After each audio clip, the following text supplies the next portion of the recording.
हम अक्सर समय को बस घड़ियों और कैलेंडरों से नापते हैं, है ना?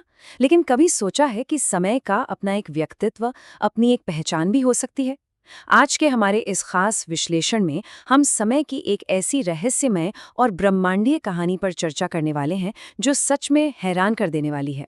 एक ऐसी कहानी जहां समय खुद रोता है, अपमानित होता है और फिर पूरे ब्रह्मांड में सबसे ऊंचे पद तक पहुंच जाता है।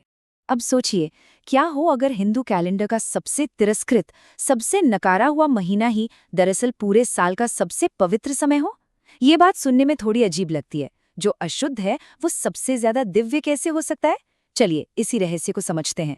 तो शुरुआत करते हैं ब्रह्मांडीय घड़ी के रहस्य से और देखते हैं कि स्वर्ग का संतुलन कैसे बना रहता है। देखिए, विज्ञान और धर्मशास्त्र यहाँ बहुत खूबसूरती से मिलते हैं। होता क्या है कि चांद और सूरज के बीच एक प्राकृतिक यांत्रिक असंतुलन है। दोनों की अपनी अलग अलग गति है। चंद्र कैलेंडर थोड़ा छोटा होता है क्योंकि वो चंद्रमा की गति पर चलता है, और सौर कैलेंडर सूर्य के साथ चलने के कारण थोड़ा लंबा होता है। और इसी वजह से इन दोनों के बीच हर साल करीब 11 दिनों का अंतर आ जाता है। अगर इसे ऐसे ही छोड़ दें तो धीरे धीरे समय का ये संतुलन टूट जाएगा और ऋतुएं अपनी जगह से खिसकने लगेंगी। तो इस खिसकते हुए समय को वापस पटरी पर लाने का क्या तरीका है? बहुत ही सटीक तरीका है। हर 32 महीने के बाद उन 11-11 दिनों के अंतर को जोड़कर एक अतिरिक्त महीना बना दिया जाता है। बस यही वो ब्रह्मांडीय सुधार है जो हमारे कैलेंडर को वापस एकदम सही सीध में ले आता है। अब आते हैं इस अस्वीकृत और अशुद्ध मास की तरफ। एक ऐसा समय जिसका कोई देवता ही नहीं था। गणित के हिसाब से तो ये अतिरिक्त महीना बहुत जरूरी था, लेकिन परंपराओं में इसका क्या महत्व था? हिंदू परंपरा में हर महीने का एक अधिष्ठाता देवता होता है, लेकिन इस अतिरिक्त महीने का कोई देवता नहीं था। ये पूरी तरह से अनाथ था। और सबसे बड़ी बात, इस दौरान सूर्य किसी भी नई राशि में प्रवेश नहीं करता, यानी कोई संक्रांति नहीं होती। सूर्य के इस ठहराव और किसी देवता के ना होने की वजह से इसे मल मास घोषित कर दिया गया, जिसका सीधा सा मतलब है मैला या अशुद्ध महीना। और इस अशुद्धता के ठप्पे का नतीजा क्या हुआ? समाज ने इस महीने का पूरी तरह से बहिष्कार कर दिया। कोई शादियां नहीं, कोई गृह प्रवेश नहीं, बड़े व्यापारिक काम या उत्सव सब बंद। इस बेचारे महीने को दुनियादारी के कामों के लिए पूरी तरह से अशुभ, अपमानित और अकेला छोड़ दिया गया। लेकिन इसके बाद शुरू होती है दिव्य कृपा और परिवर्तन की कहानी, समय की एक अद्भुत तीर्थ यात्रा। भागवत परंपराओं के अनुसार ये किसी हारे हुए व्यक्ति की सबसे महान वापसी जैसी कहानी है। तिरस्कार से टूटकर ये अनाथ महीना रोता हुआ भगवान विष्णु के परम धाम बैकुंठ पहुंचा और अपनी व्यथा सुनाई कि कैसे सब उसका अपमान करते हैं। भगवान विष्णु, जो करुणा के सागर हैं, उन्होंने उसे गोलोक ले जाने का फैसला किया, जहां भगवान कृष्ण निवास करते हैं।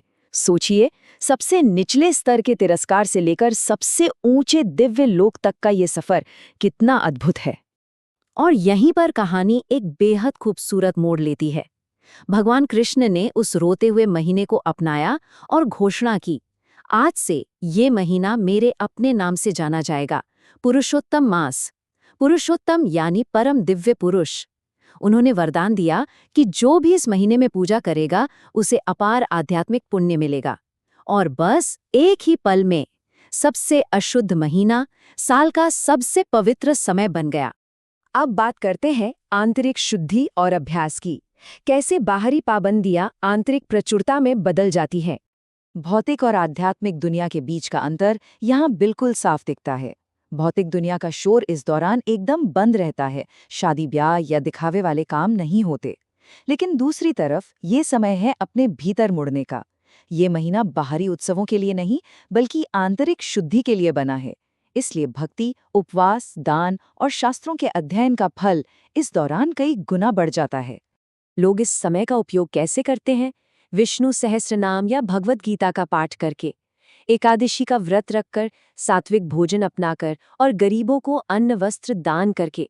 ब्रह्म मुहूर्त में जागना और अपने क्रोध और मोह को कम करना इस दौरान सबसे खास माना जाता है। संतों का मानना है कि इन दैनिक अनुशासनों से मिलने वाला पुण्य इतना बड़ा होता है जिसे सामान्य दिनों में हासिल करने में शायद सालों लग जाएं। इस पूरी प्रक्रिया को एक आध्यात्मिक मरम्मत की तरह समझा जा सकता है। पहला कदम है भौतिक शोर शराबे से खुद को अलग करना। दूसरा, अपनी आंतरिक कमियों को खुले मन से स्वीकार करना, बिल्कुल वैसे ही जैसे उस महीने ने भगवान के सामने अपनी अयोग्यता मान ली थी। और तीसरा कदम है पूर्ण समर्पण के साथ ईश्वरीय कृपा मांगना, क्योंकि जब हम अपनी कमियां मानते हैं तभी ईश्वरीय कृपा हमें ऊपर उठा सकती है। आइए अब द्रौपदी की कहानी के जरिए ब्रह्मांडीय समय की एक बहुत ही महत्वपूर्ण सीख को समझते हैं।